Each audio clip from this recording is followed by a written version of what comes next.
que você faria se recebesse hoje uma visita sobrenatural de Deus em sua vida? Na história de Abraão, o homem que tem esperado a promessa de Deus se cumprir no tempo e no modo de Deus, como temos estudado até aqui, temos este registro bastante singular e especial em Gênesis capítulo 18. Há tempos e fases da nossa vida que muitas vezes leva anos e meses, semanas de espera, de aguardar o tempo do Kairos de Deus em nossa vida pessoal. Na vida de Abraão não foi diferente. Em Gênesis 18, apareceu o Senhor nos carvalhais de Manre a Abraão. E esta visita extraordinária, esta visita tão especial, vem seguida da presença de Deus e também de dois anjos. Na verdade, a priori para Abraão, são três homens transeuntes que estão passando por aquela região e Abraão convida para um almoço.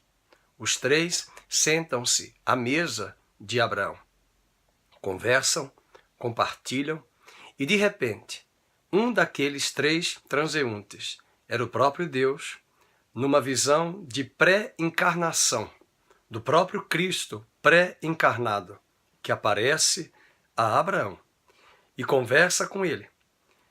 E neste diálogo, e nesta conversa, Deus ressalta a Abraão que o tempo de cumprir a promessa é chegado.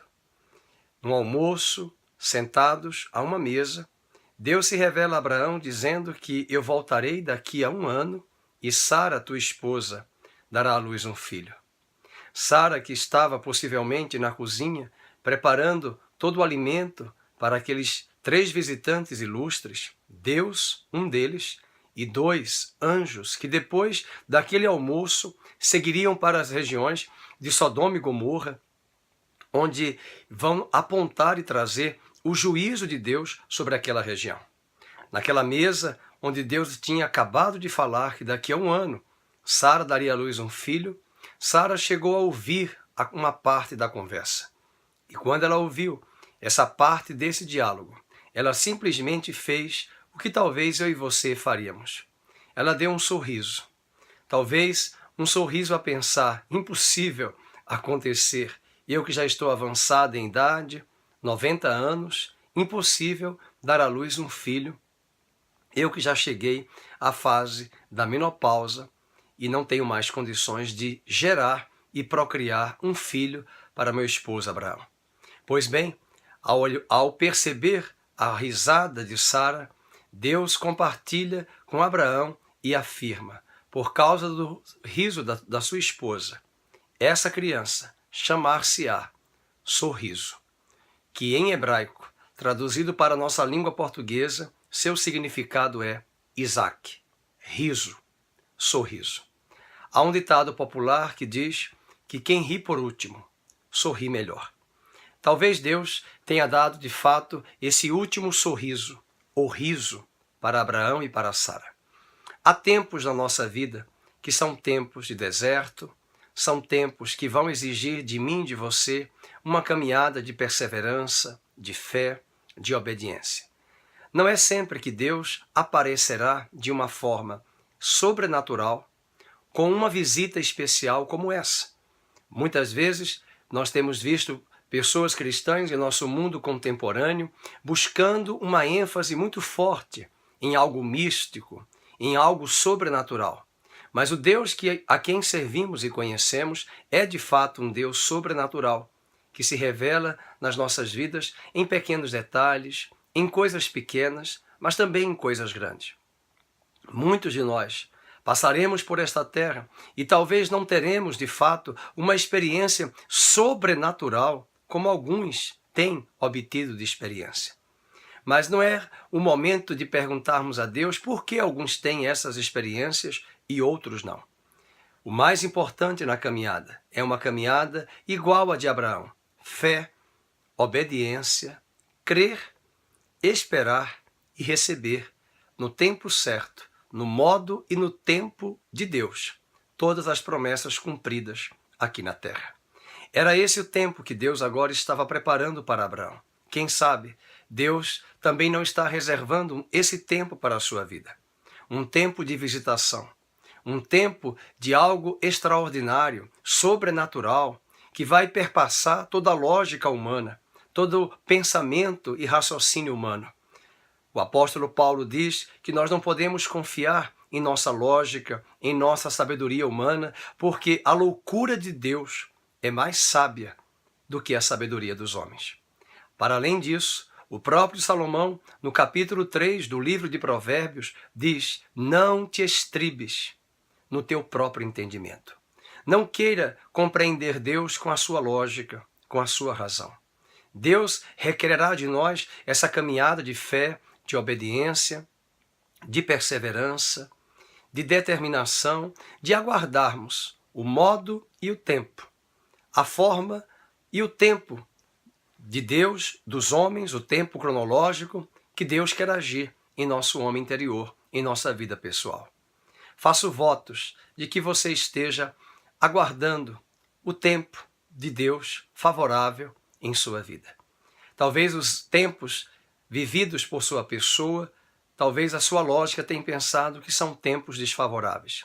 Na vida de Abraão, todas as coisas vieram a convergir para o propósito de Cristo Jesus se cumprir em sua vida pessoal, em sua família, em sua nação e naquela terra de Canaã que a sua descendência haveria de colocar os pés e possuir a terra.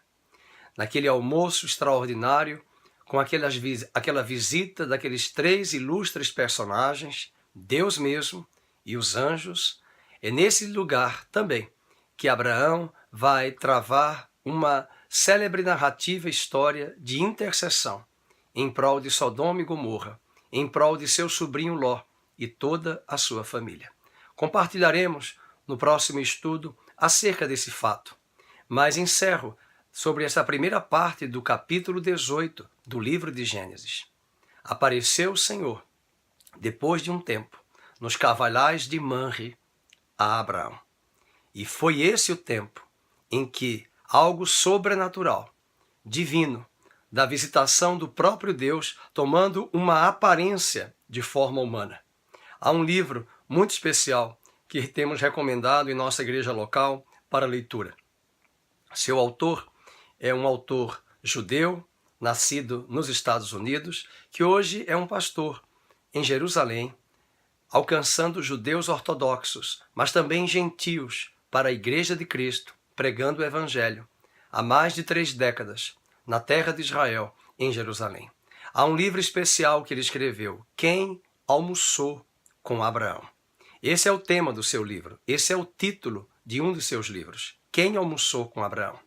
E a partir desse capítulo 18, essa história é narrada, e ele, como um bom judeu, compreendedor e estudioso dos textos do Velho Testamento, da Velha Aliança, mas também alguém profundamente marcado pelo espírito da nova e eterna aliança que Cristo Jesus instaurou. Ele vai abrir o nosso entendimento, trazendo na visão judaica, na perspectiva de uma teologia judaica aos moldes do Velho Testamento, de que essa pessoa que sentou-se com Abraão à mesa, um desses convidados era o próprio Cristo, o Cristo pré-encarnado. Quem sabe não foi acerca dessa parte da história do Velho Testamento, desse capítulo, que o próprio Deus, o próprio Jesus, nos dias em que ele estava aqui na terra, em seu ministério terreno, ao dialogar com os fariseus, ele disse no capítulo 8 do Evangelho de João, Abraão me viu e se alegrou. Os fariseus quiseram interrogá-lo acerca de quando foi que ele tinha visto Abraão, ou Abraão o tinha visto. Mas Jesus deu a célebre resposta, antes que Abraão existisse, eu sou. Encerro essa reflexão de hoje, desafiando o seu coração a estar aberto para também uma visitação sobrenatural de Deus. Deus fala de diversas maneiras. Deus fala de diversas formas. Nós não temos que estabelecer as regras e as normas de como Deus há de falar conosco. Deus fala ao nosso coração. Deus fala através das circunstâncias. Deus fala através da sua escritura sagrada, pela leitura, pela pregação expositiva do texto sagrado em uma homilia numa igreja local. Deus fala através de testemunhos de uma vida pessoal, como o caso da mulher samaritana que saiu depois do encontro com Jesus a ser uma testemunha e uma carta viva naquela região de Samaria. E o texto sagrado diz que muitas vidas foram alcançadas através do seu testemunho. Deus fala através dos seus atributos invisíveis que podem ser vistos na criação. Como Paulo diz em Romanos, capítulo 1, que aos homens eles são indesculpáveis de afirmarem que Deus não existe, bastando olhar para os atributos de Deus expressos e registrados através da própria criação, de tudo o que ele criou em termos de natureza, do cosmos e do universo. É possível olhar para a criação e ver a mão do Criador. Que Deus possa abençoar a sua vida. Que seu coração esteja aberto ao sobrenatural de Deus. Não enfatize uma experiência sobrenatural. Enfatize um caminhar com Deus, um caminhar de fé, um caminhar de obediência, um caminhar de determinação, de andar com Ele, de relacionamento íntimo e de comunhão. E se aprove a Deus falar com você através de uma forma que vai além do mecanismo natural, do mundo natural onde estamos inseridos, glória a Deus. Mas se Deus nunca falar com você de uma forma sobrenatural, lembre-se, havendo Deus outrora falado aos pais através dos profetas de múltiplas maneiras na velha aliança, hoje Ele tem nos falado através do seu Filho. E seu Filho é Cristo. Cristo é a palavra. E a palavra de Deus está chegando ao seu coração. Deus abençoe nesse espaço, dialogando com as Escrituras Sagradas. Que Gênesis 18 seja também um marco divisor de águas na sua vida. E se a promessa tem demorado, se a promessa tem aos seus olhos sido postergada, Deus tem a hora certa de chegar. Ele nunca se atrasa, ele nunca se adianta. Deus apareceu a Abraão e confirmou: daqui a 1 ano, Sara dará à luz um filho. Esse filho nasceu. Esse filho se chamou Isaque, sorriso. E Deus também está apontando um sorriso para mim e para você, afirmando: eu sou contigo, nunca te deixarei, nunca te desampararei. Eu te levanto e te sustento com a minha destra da minha justiça. Não temas, eu te fortaleço. Um bom dia a você que nos ouve neste espaço.